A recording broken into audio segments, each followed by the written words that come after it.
Welcome to the Make Your Mark podcast.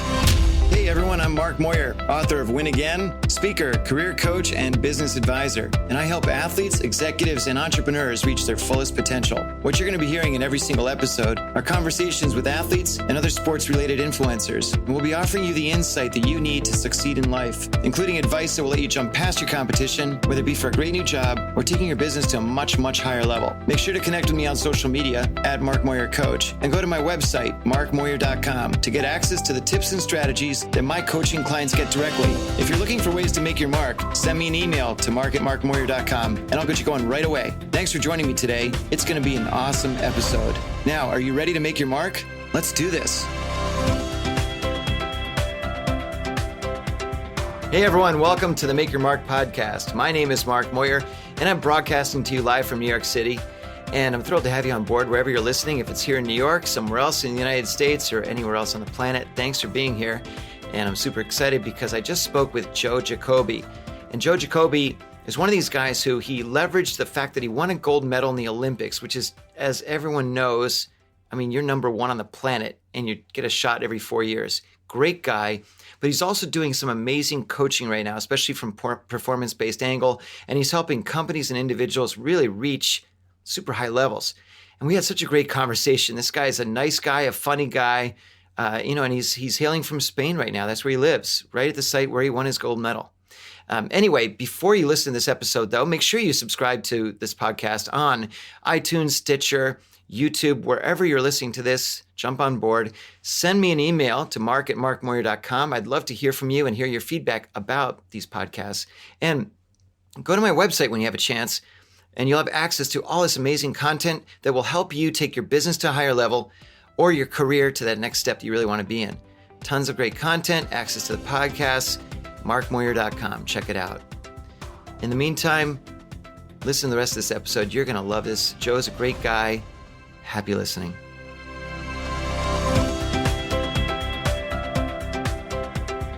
Welcome to the Make Your Mark podcast. I'm super thrilled to have Joe Jacobi on board. Joe is hailing from some far off country, and I'm going to let you tell us where you are, Joe. Hey, Mark. I am talking today from La Seu d'Urgell, Catalonia, which is the Spanish state in which I live. And La Seu d'Urgell is a town of 12,000 people, 2 hours north of Barcelona, and happens to be the town where my canoe partner and I won America's first ever Olympic gold medal in the sport of whitewater canoeing. So no wonder why you hang out there. You're reliving the old days. No, I'm kidding. Not completely. Very little reliving the old days. Boy, have I found just a great way to learn so many new things about life and myself by living here. Incidentally, my wife and I have a 17-year-old daughter who is named after the town in which we live. The name of the town is La Seu d'Urgell, and our daughter, the locals call it La Seu. And our daughter's name is Seu Jane Jacobi. So, wow, yeah, very cool. Yeah. Yeah, I guess I can't. I shouldn't name my son Manhattan. That'd be kind of weird, probably. But I don't know. I'm also glad we didn't win the Olympics in Dusseldorf. I'm sure your daughter is too. Yeah, that's great. I think the name worked out well for the daughter. No, that's amazing. Congrats on that. Well, look, so I want to jump right in. What we're going to be talking about today, look, you bring a lot to the table, Joe, with your coaching and what you do for a variety of people and companies and so forth. It's all about performance coaching and advising people on how to become better themselves and better at what they do, among other things. But I like to talk a little bit about the roots and where a lot of this started. And, I'm very curious to know, what was it that got you involved in canoeing in the first place? What put you in that boat, in that canoe that said, you know what, this is kind of cool? What got you started? Well, it's a great question, and there's a little bit of a Malcolm Gladwell outlier story in that. I mean, the real answer is I took advantage of a very fortuitous circumstance in my life. A lot of people would not normally think that growing up in Washington, D.C. is a fortuitous circumstance, but believe it or not, in the world of canoeing, it is a huge fortuitous circumstance. And Mark, the reason for that is that most of America's great whitewater rapids and rivers are in rural destinations like West Virginia, Colorado, Idaho. You could name a lot of places, but typically you don't find great whitewater in the middle of a big city. And Washington, D.C. is a huge exception to that. We have the Potomac River, and what that did when I was young, there was a whole culture of world champions and the legendary coach of the sport. When I got recruited into canoeing at 12 years old, and believe me, there was nothing special about me as an athlete at 12 years old. It was when I went to my first canoeing workout, everyone there was a world champion or a world medalist. It was truly like getting to go play basketball with Russell Westbrook, LeBron James, Kobe Bryant, and being coached by Phil Jackson. It was just a very fortuitous circumstance to be there. Those were my role models growing up in canoeing, and being good at it, I just wanted to do it a little bit more. Well, but when you say recruited into canoeing, I mean, I think some people get recruited into basketball, baseball, and don't take this the wrong way, but it seems like a somewhat random thing to be recruited into. Like what, someone woke up one morning and said, we've got to talk to Joe. He'd be a great canoeist. Let's bring him in. So, and let me backtrack from the recruiting part, because I started canoeing at a summer camp a day camp in the Washington, D.C. area. And that camp actually had a lot of good connections and relationships to the racing world of canoeing as well. But really what happens, I think, when you are 10 years old, which is what I was when I got the bug, look, when you're 10 and you're good at something, or maybe like the best in your little group at summer camp, I was never the best at anything. In fact, I love team sports as a fan, but I wasn't very good as an athlete. And so then I was the first person in my group to learn how to do the Eskimo roll, which is when you turn upside down in a kayak and then you ride it back up. Yep. And I had never been the first at anything, Mark. And so at 10 years old, you're the first to do something, you're pretty good at it, and you say, I might like to stick with this a little bit longer. And by sticking with that a little bit longer, that's when it sort of caught the attention of this wonderful culture of champions who were training at a higher level. And, and their question to the summer camp was, who do you guys have that might be interested in doing the sport? And that's how I kind of got my first invitation to come to a U.S. team workout when I was 12 years old. Wow. And I'm assuming that was a little exciting.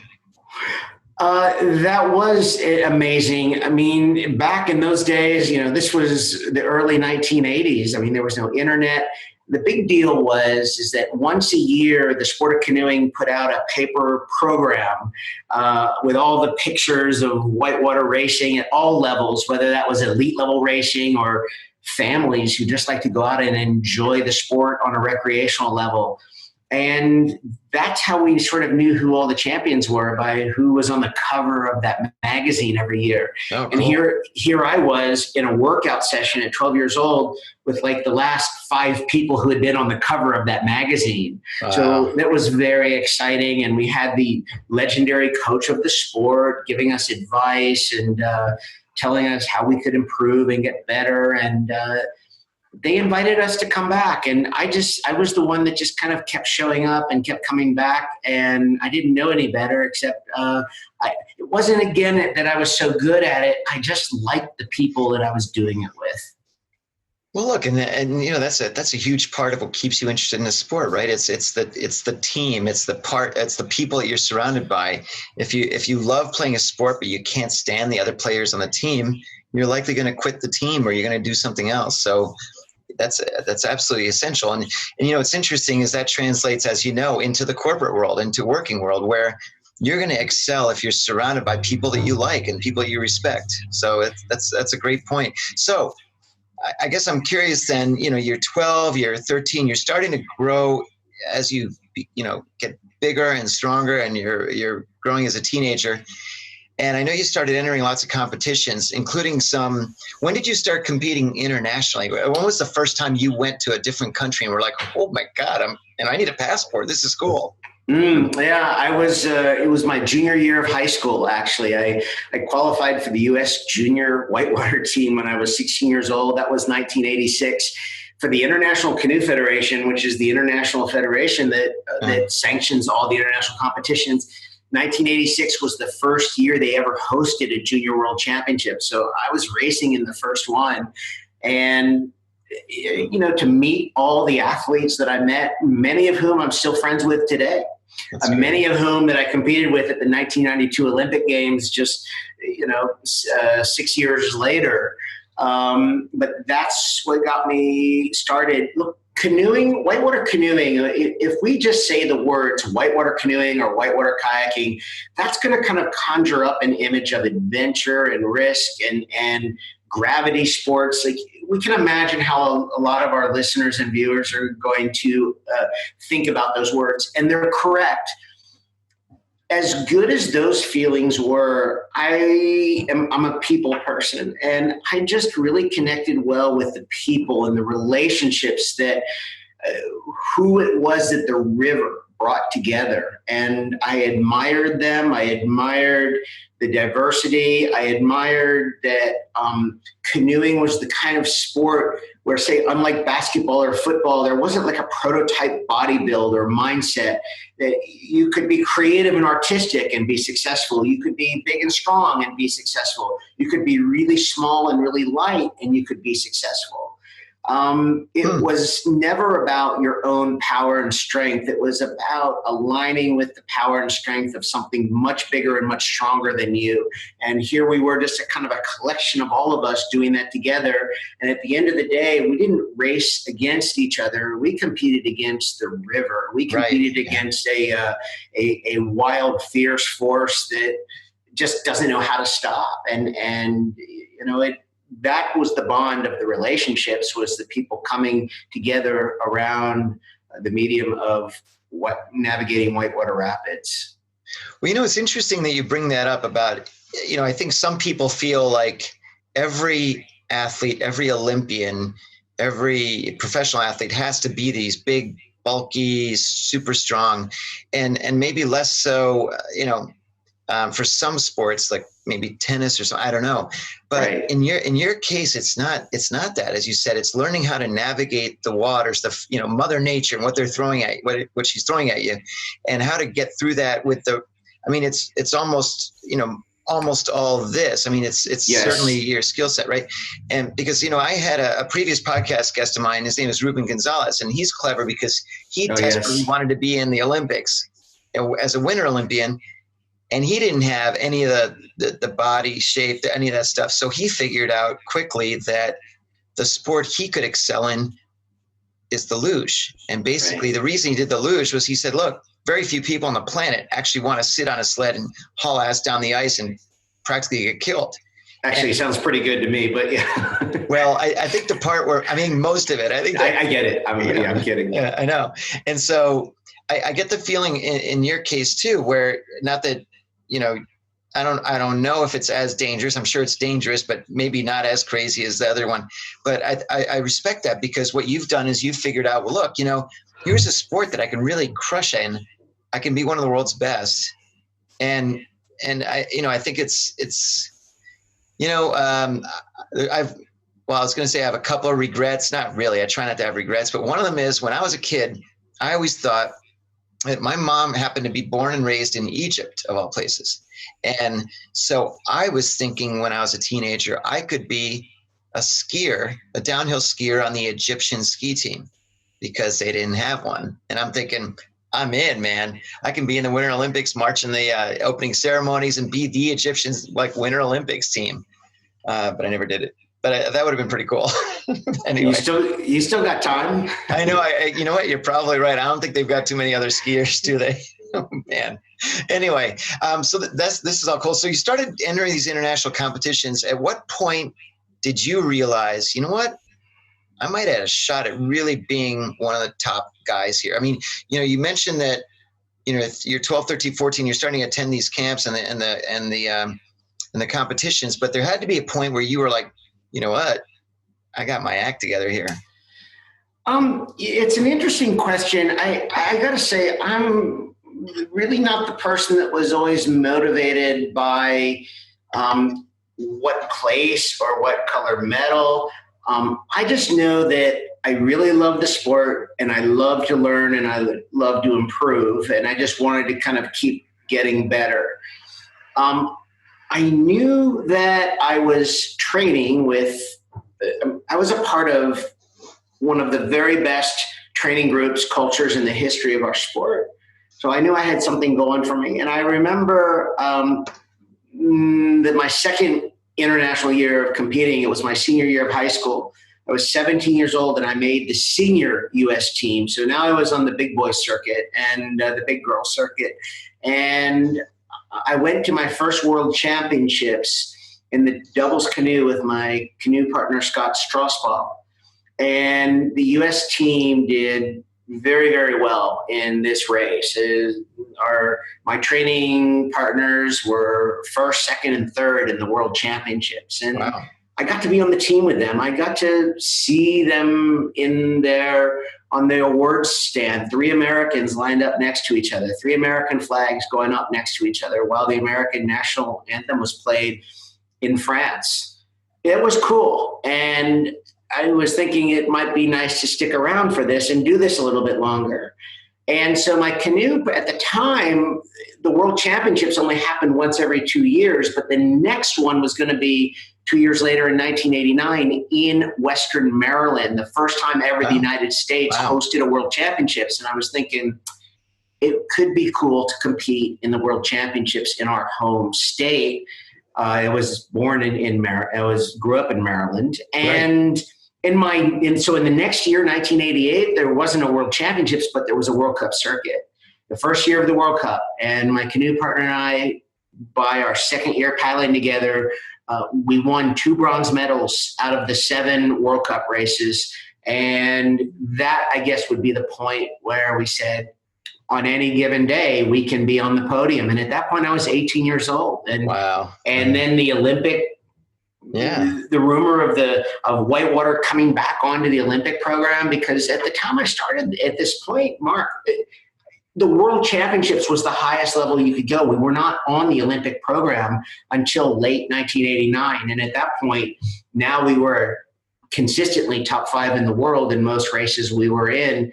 And the sport was going to the Olympic Games. We're like, okay, let's carry on for a few more years and see what we can do with this.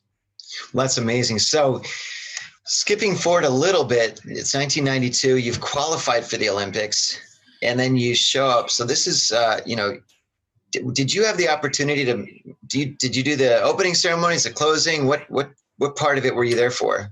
Well, let me digress a little bit on Sure. this question because my real Olympic experience started about 1 year before the Olympic Games. I mentioned at the beginning of the podcast that we live in the town of La Seu d'Urgell, which is where the 92 Olympics were hosted. Right. In the sport of whitewater canoeing, it's not the kind of event where you just show up at the Olympic Games and race. Every whitewater rapid, if you think about how whitewater rapids are constructed and how they're formed, it takes a certain slope of the riverbed. It takes a certain amount of water. The rocks are put in different places.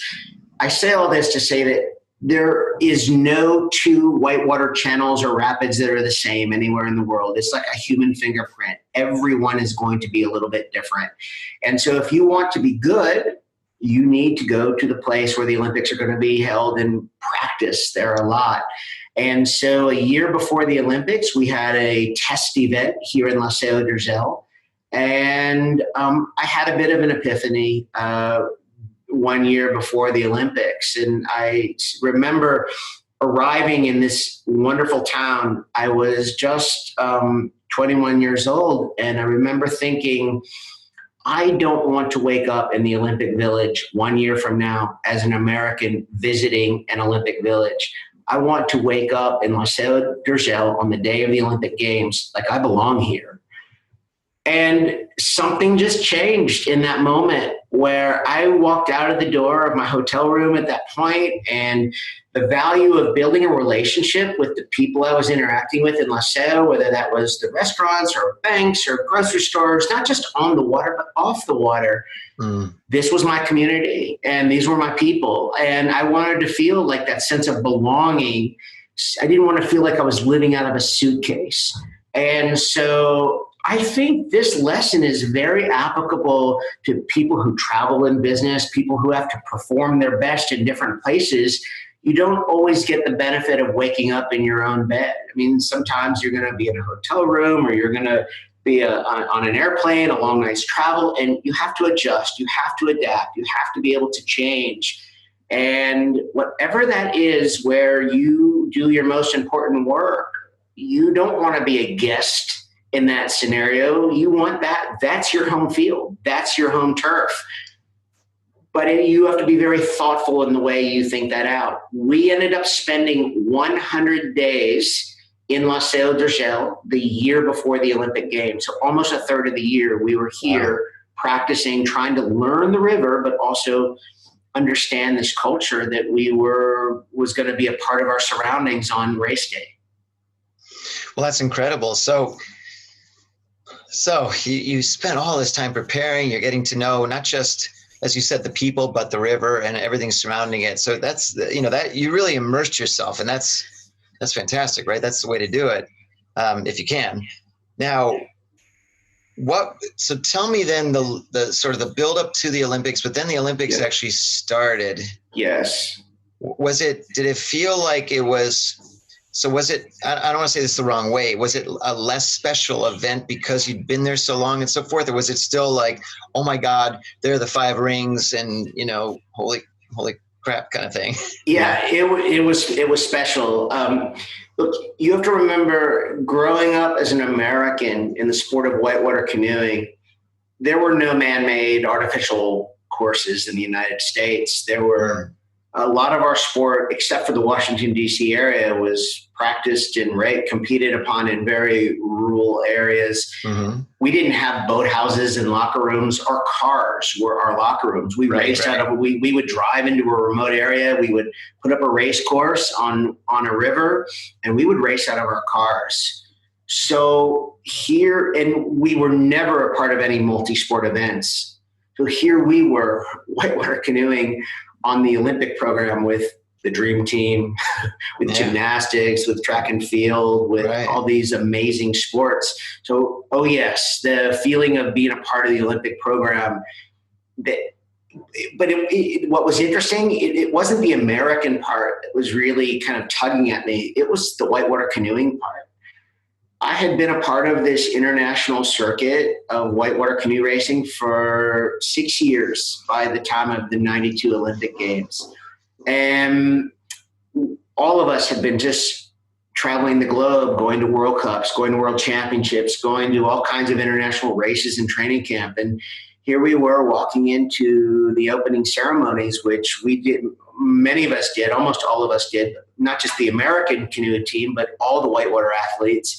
And it really felt like we weren't just marching in as a part of the United States, but we were just marching in as whitewater canoeing athletes into this amazing Olympic stadium, and with that pageantry and the tradition, and it was everything that people talk about. It was just a phenomenal experience, just to be a part of something that celebrates values that are so good and so hopefully that are very pure in sport. Yeah, that's the general idea, right? So skipping forward a little bit more. So you're finally in this race. You're going down the river. Yes. And you have this feeling, you and your partner, like, you know what? I mean, was there a point where you kind of were thinking at all, oh my God, we're doing really great? Or were you just so focused on just hitting the next this, that you didn't even think about what was going on until you got to the bottom and looked up and saw the time or the score and said, whoa, Well, it's a great question. So there are sort of two answers to your question. So in our sport at the Olympic Games, or the format then was you had 2 race runs down the course. This is about a 2-minute race run in length, and you had 2 runs down the course. They were a couple hours apart, and they take the better of your 2 runs. Okay. So we were never thinking about a medal or winning the Olympics. We were just thinking about doing the best that we could do.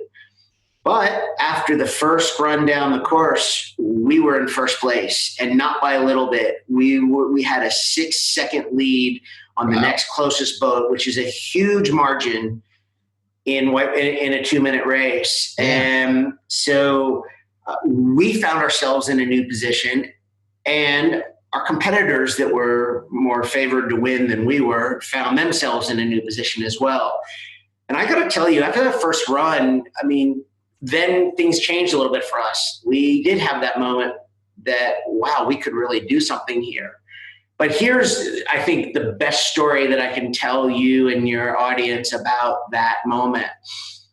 We had a coach who saw how we were reacting to having done well. And it's never a good thing to focus on the results in the middle of a race. Right. Once you do, you're no longer putting your best energy, your best attention, your best skills, your best present moment, your best presence and awareness into what you can do right now. You're thinking ahead, which is just the worst mistake you can make. And we had a coach came into the athlete tent, slammed his clipboard on the table, and he said, "I don't know what you guys think just happened out there, but I saw 5 mistakes. And the way I see things is that if you don't correct all 5 of them, you're not leaving here with a medal." And it was like, at first you're like, why are you ruining the party? You're like, this is great. But I sort of say that a little bit tongue in cheek. But the point was, he got us back into that that athlete mode, doing the best we can do mode. And it was just so it was restart again and just go back to the process of doing what we do best. And we went out and improved our second run. There are 4 categories of racing in whitewater canoe slalom. We were the only boat in the race that was leading after the first run who improved their second run. And that's what it took to win the Olympic Games. Had we not improved, we would have fallen to third place like all the other boats did. But we were the only boat that won both runs of the Olympic Games. And it was never a function of we thought we could do this.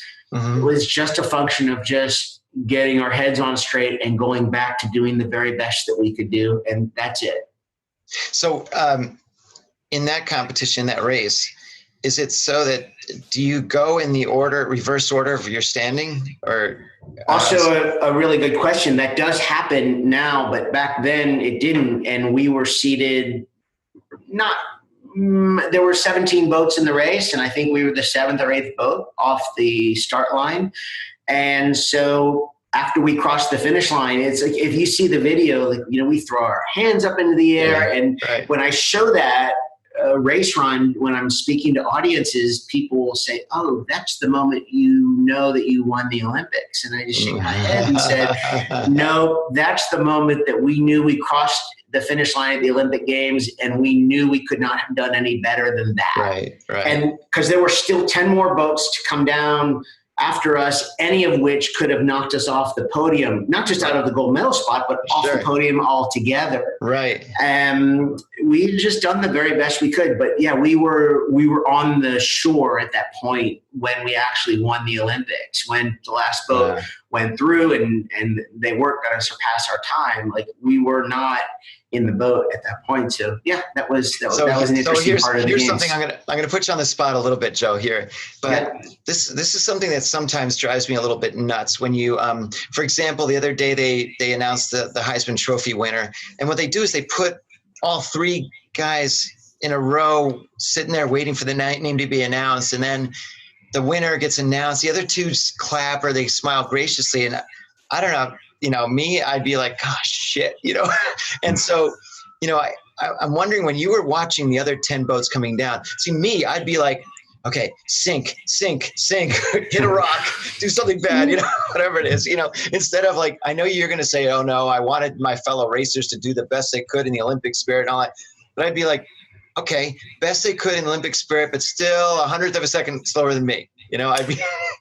I think, it's so interesting. I don't know that I was processing it quite like that. I mean, I completely understand, what you're saying. And look, I think it was really once the mistake was made or once they crossed the finish line or it became, at that point we knew enough about the course. We could get a sense about how a boat was paddling, like whether they were a threat to beat our time. Right.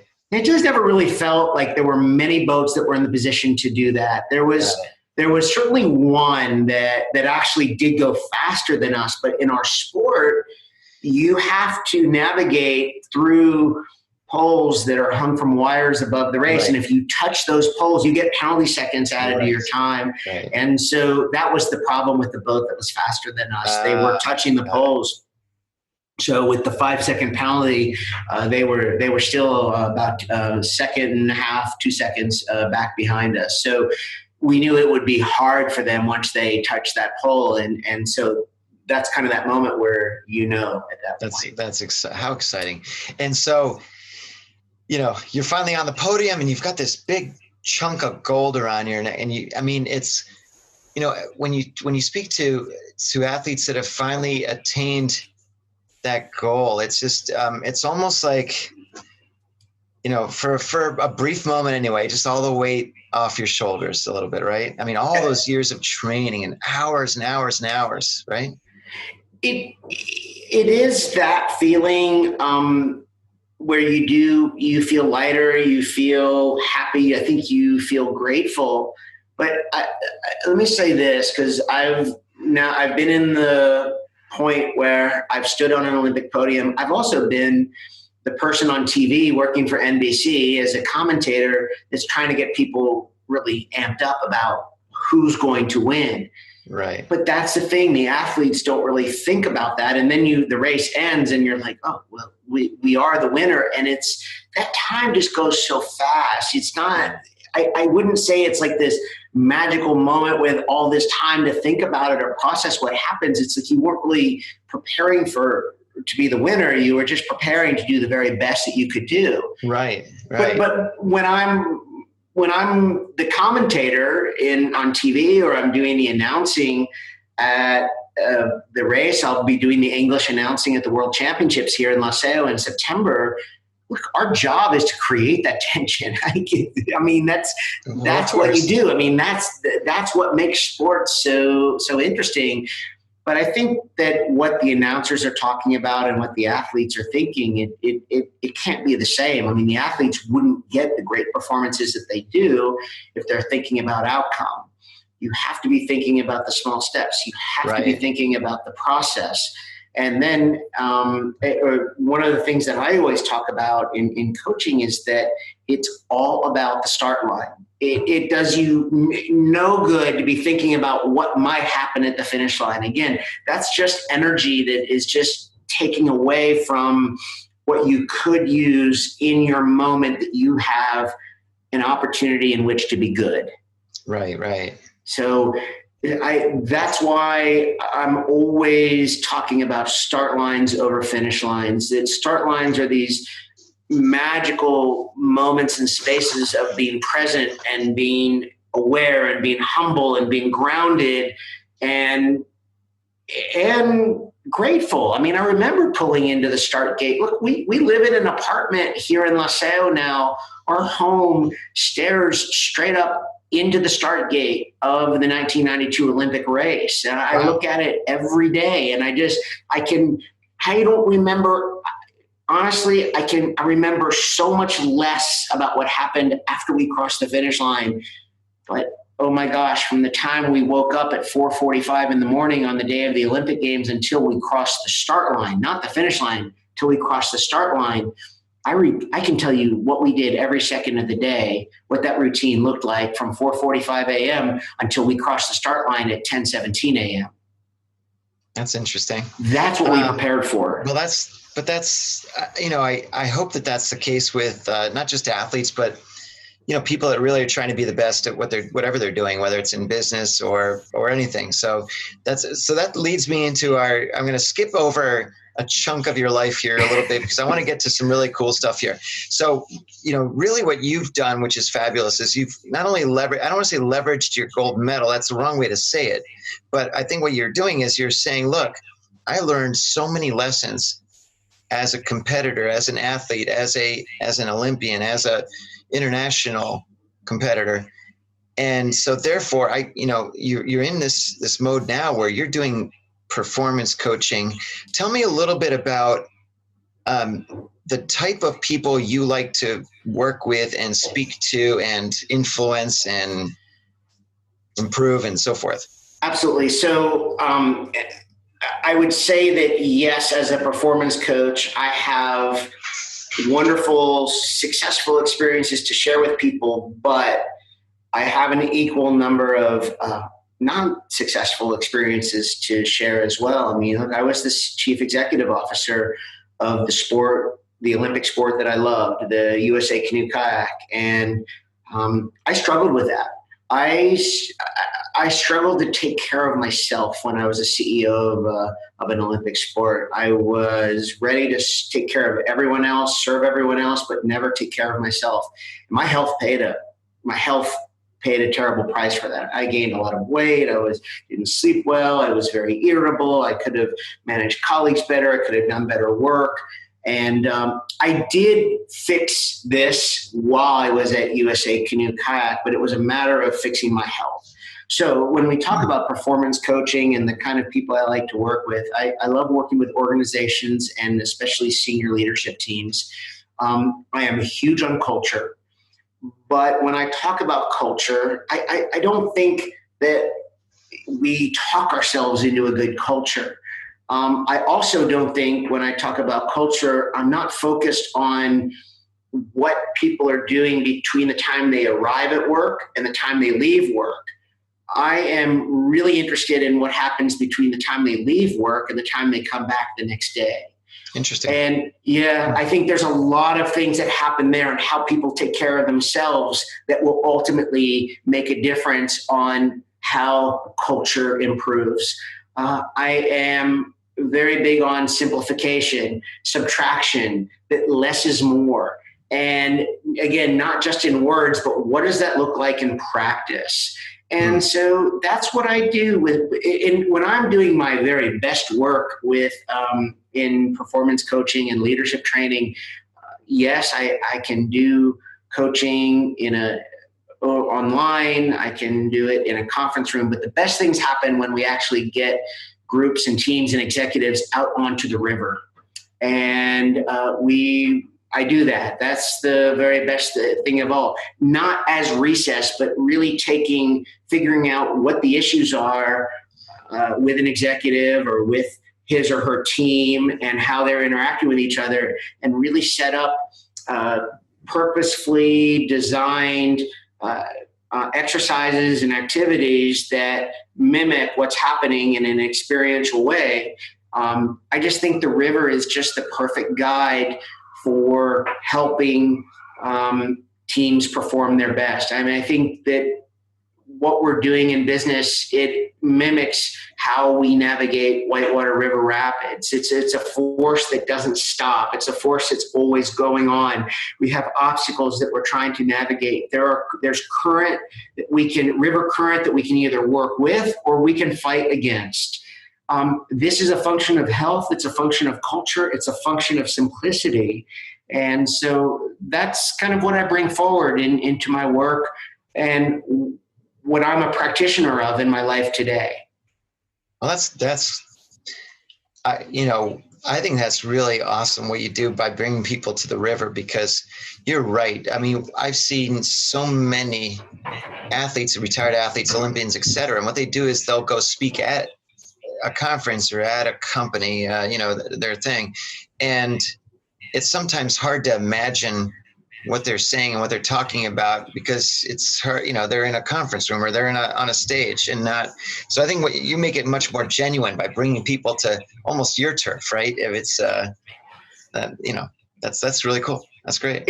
Well, and in the world we're living in today, I mean, we have these man-made whitewater channels around the world. We have a wonderful one in Oklahoma City, of which I was a part of building during my time at USA Canoe Kayak.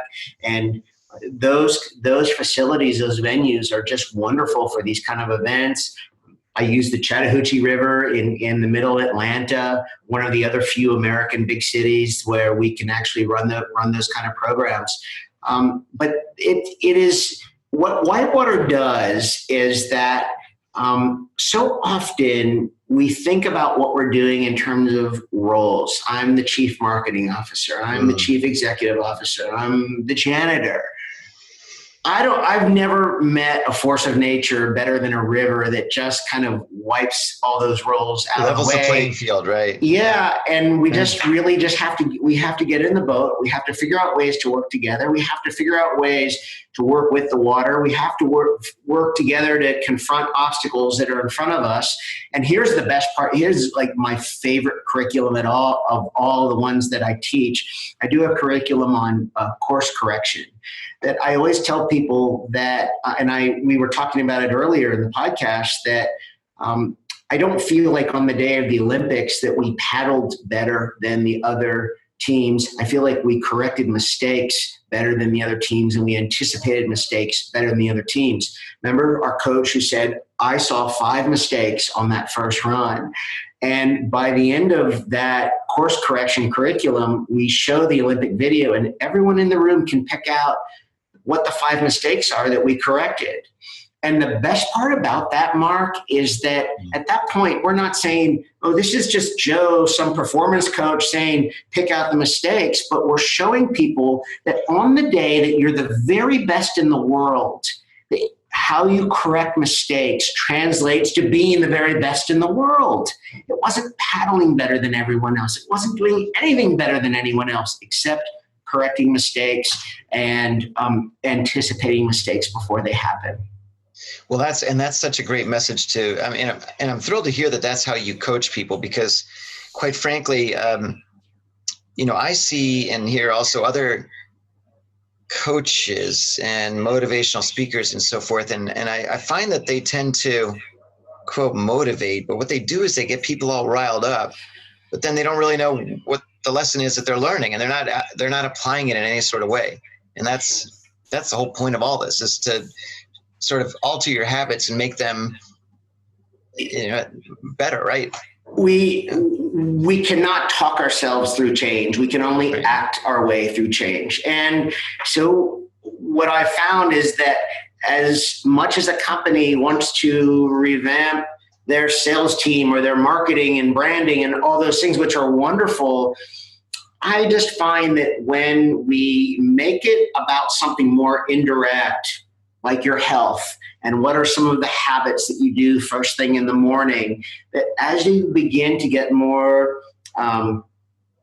disciplined and consistent with those really small things, then it becomes much easier to tackle the bigger things. You come at it with a different perspective, a different disposition, with different skill sets that you can work on, again, more consistently. And again, my own actions, I say that more than anything, I'm a practitioner of all of these things. In my case, the practice led me from being 30 pounds overweight and being not very good at my job to eventually getting much better at my job, figuring out that maybe there was something more to my life than my job. And eventually, over time, very slowly, nothing happened quickly for me. My family and I end up on this adventure, this quality of life move to another country where we're learning a different language, we're immersed in a different culture, and just taking on new experiences every day. That's it. That's all there is to it. And it's not about getting to the point of, I think what people see is my family and I getting on a plane and flying to another country to start a new life. But what I don't get asked about very often is, what did that second day look like when you were 30 pounds overweight and you decided to go back to the gym for a second day? No one ever asked about that. But I think figuring that out, what are the small little daily habits that you can do? That's all I know how to point back to, is what was it back then that kind of led to kind of getting some traction in the habits. Right. That's what I like to focus on. And so when you ask me, like, what builds culture, what facilitates change, what builds mindsets, it starts with something much more basic than that. Skills, the small steps forward every day is the way I talk about it. Oh, that's great. So, we have a few minutes left, and I want to cover a couple of other things. Okay. One thing that's really important to me, and you know this already, I think, is that the concept of, when you're an athlete, you're spending so much of your blood, sweat, and tears and everything. You're really training for, the sport, and you don't have a lot of time to do other things. And as you get older in that sport, it's tough to really be prepared and for life after sport and the transition. And, I see that a lot of different sports entities and players associations and that sort of thing, they sort of try maybe to help out those players and those athletes make that transition, but it's not enough, I think. And I'm curious to know, based on your work that you did, running USA Canoe and also your experience maybe with the USOC or the IOC, do you notice any specific programming that they have that either is good and or should be better, and or what do some of these Olympians really need? Well, it is interesting that I think that one of the things that the USOC does well right now, they happen to have a really, really good, sharp person who's building a good team in there to help with the athlete transition skills. Having said that, I think too often we look to the traditional organizations for doing that, because you can also look at the U.S. Olympic Committee and know that it's having a lot of issues in a lot of other areas of their organization. It just so happens that athlete career development, I think, is probably one of their better ones. So I think that leads to the question, Mark, where else can the athletes get help and get resources? I should tell you that very kind of secondarily to what I do, that one of the most enjoyable experiences that I have kind of found me here in Laseo is a few of the Spanish athletes asked me to coach them. And I am coaching athletes again, but it's just something I enjoy doing. But I told them when we started coaching, I said, if you want to do this, here's what you need to know about me. There are enough high-performance athlete coaches in the sport. The last thing the sport needs is another athlete development coach. I'm a people development coach. All I care about is the development of the person. And I am trying to change that narrative with every young athlete that I meet today. And they cannot start young enough, because I think if you look at Instagram or you look at Facebook or you look at just any of the social media outlets, the athletes just believe that there's just this athlete path to high performance and doing better and being tougher and the resilient and more focused and work harder. And I don't disagree with those things, but I think they don't believe that there's room to develop as a person, how to be more empathetic, how to be more grateful, how to be more creative, how to take on things that serve your sport, not serve you, but make your sport better every day. I'll just, as an example, I tell every athlete that I work with that keeps a training log, if you will do one thing for me, and that is answer this question every night before you go to sleep: how did I serve my sport today? And I just want them to do one thing. Maybe it was they picked up a piece of trash at the venue, or maybe it was they wrote an email to one of the legends of the sport just to say thank you for your service. And it's not that I think that these are such riveting changes. I just want them to feel a little pain if they leave that question blank.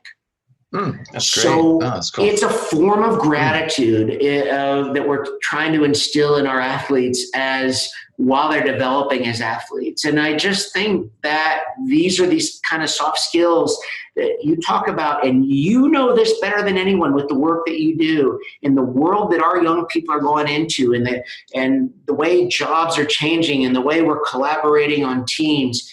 It's about the soft skills, and you have to, Absolutely. It's never too early to start practicing those, and they will make you a better athlete as well. Absolutely. That's perfect. So now we're jumping into a slightly different segment. It's called Hit Your Mark. And what I'm going to do is throw at you just a few quick questions. Just give me quick answers to these. You've faced much harder than this. Trust me, these are going to be layups for you. But really, the first one I have is a quick separate story for you. You look at me, you probably think, I'm guessing you're probably thinking I'm an expert canoeist as well. And I can see why you'd think that, but my canoeing story is pretty simple. A couple of years ago, I was with a bunch of guys up in the Adirondacks, and we were going through some whitewater, and I was in the stern and the guy in the front had never really done canoeing. And we managed to basically hit a rock pretty hard. And what it ended up doing was basically doing this to the canoe. It basically broke almost in half, and then it started pivoting around. So he kind of jumped out. He abandoned the Titanic pretty quickly. But I sat in the back, and as it filled with water, I'm like going, I don't think, I'm doing this, and I'm like, I don't think this is really working out.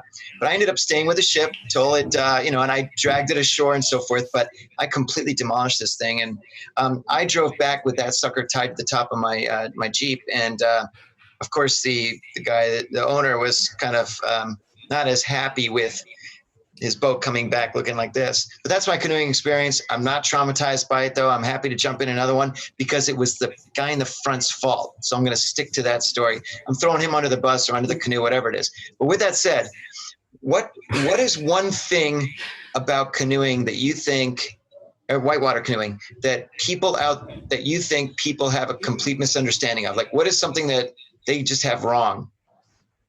That you're in more control when you're in the current than you think. You're not at the mercy of the current. If you work with it and you slow down enough to feel the current, it works for you. You don't work for it. Well, that's kind of cool. Because to me, I do feel like, I see it's funny. I see two separate things, because I'll see the current going down. I'm thinking you guys are such experts at this stuff that you look at a ripple or a whatever it is or something, you know exactly what's happening underneath that action right there. Whereas, I see something, I'm like, I'm going to avoid all of that. I don't care what it really is. There may be a shark under there. It may be a rock. It may be a octopus, whatever. I know there aren't octopuses in rivers. I get it. But anyway, now, second question. I know this is pretty random, but, in the sports community, a lot of times, it's a family, right? You're a family with your other competitors. And usually in families, there's some hijinks and some things going on that are pretty funny, like pranks and so forth. Do you recall any sort of a prank that was either done on you or you did on somebody else that still stands out as absolutely hilarious? It's a good question. I remember laughing a lot during my career. I do remember laughing. The people who do this sport are very engaging. They're a lot of fun to be around. I think because we don't compete directly against each other, like you would say in track or in football, where it's very one-to-one or head-to-head. There's just the athletes just get along very well.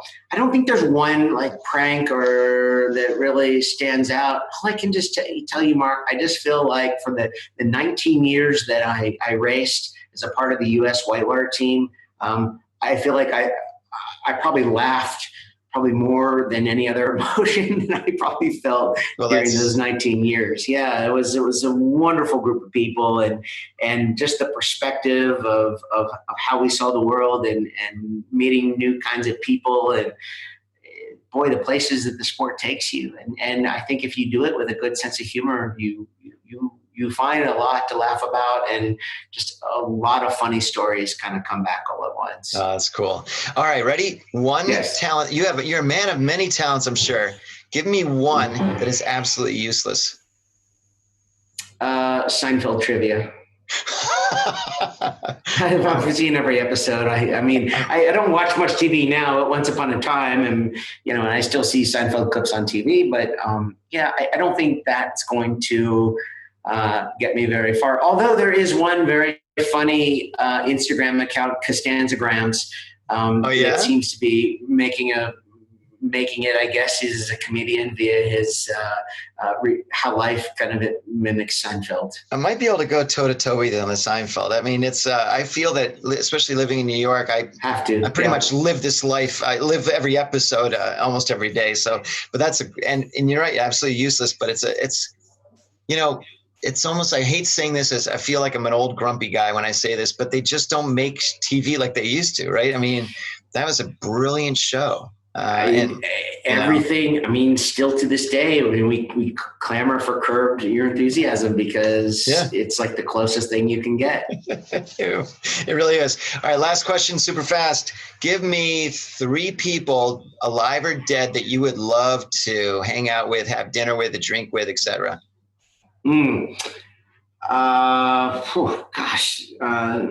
So many. Let's see. One. We'll say one from sports. I'll say Muhammad Ali. Okay.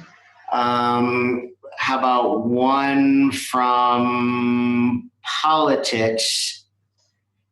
I would say, I mean, this is just very current right now. I'd be interested in meeting the former president of Catalonia, Carles Puigdemont.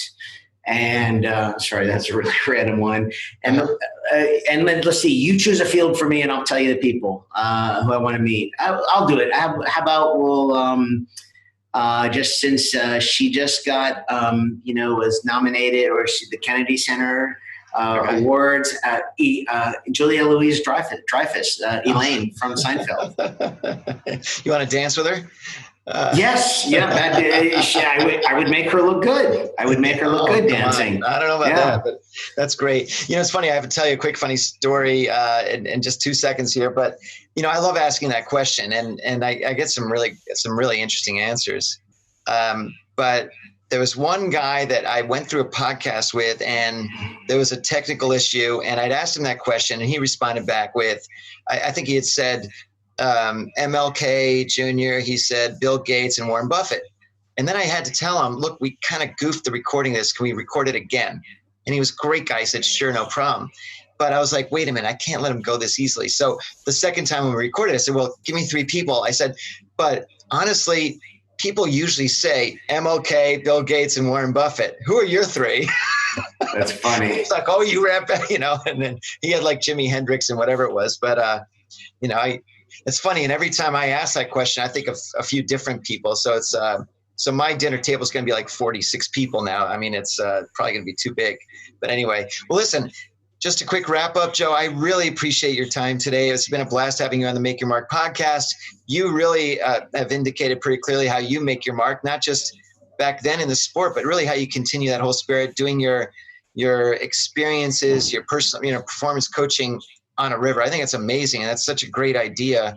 And how you're leveraging your athleticism, but also what you've learned throughout that time into really improving other people's lives and making a positive impact. And that's I'm thrilled to have you on board today, Joe. Thanks so much for being on.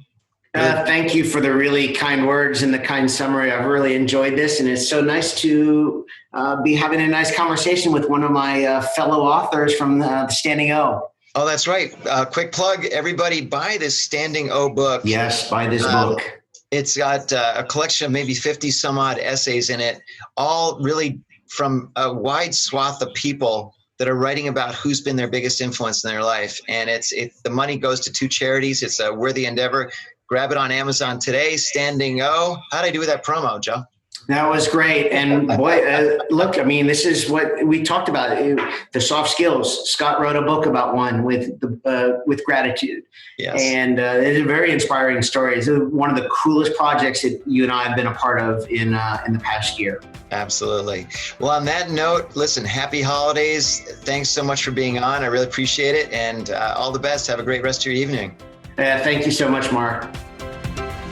Thanks so much for joining us today on this episode of Make Your Mark podcast. The goal of the podcast is to help you find ways to make your mark, to succeed in life, and to jump past your competition. Be sure to leave me a review on iTunes and Stitcher, and subscribe to be the first to hear new episodes. If you're looking for ways to make your mark, send me an email, mark@markmoyer.com, and I'll get back to you right away. Thanks again for listening, and we'll see you next time.